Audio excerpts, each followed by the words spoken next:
Доброе утро! Сегодня в рубрике «Книжная полка» на телеканале «Якутия-24» НВК «Саха» мы поговорим с вами о книге из фонда «Николаев-центр», филиала Национальной библиотеки. Николаев-центр, как вам известно, расположен в Актемском наследии на малой родине Михаила Ефимовича Николаева. 172 книги под авторством Михаила Ефимовича являются национальным достоянием.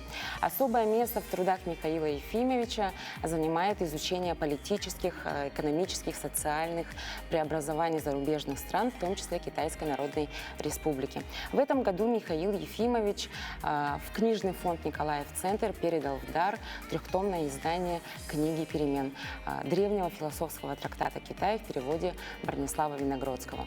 Бронислав Виногродский – неординарная личность, поэт, писатель, известный своими переводами древних китайских текстов и является главным консультантом Центра изучения Китая Назарбаев университет в Казахстане. Еще в юности Бронислав Виногродский понял, что истинные ответы находятся в системе древних знаний. И именно с того времени он стал изучать книгу перемен, написанную несколько тысяч лет назад.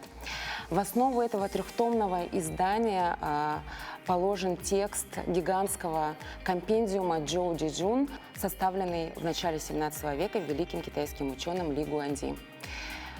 Эта книга на протяжении нескольких тысячелетий являлась пособием по искусству мыслить, на котором оттачивали свой ум миллионы великих китайских ученых и деятелей, принимавших участие в управлении государством.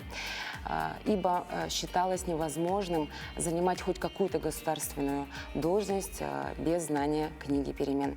Цель данной работы – донести до русскоязычного читателя всю глубину содержательных подходов, имеющихся в этой книге. Главной особенностью этого труда является наличие конкретных исторических примеров гаданий каждого знака. И уделяя особое внимание к деятелям великих правителей китайского народа, Михаил Ефимович предоставляет возможность читателям Николаев-центра соприкоснуться к их знаниям, передав в дар книгу перемен.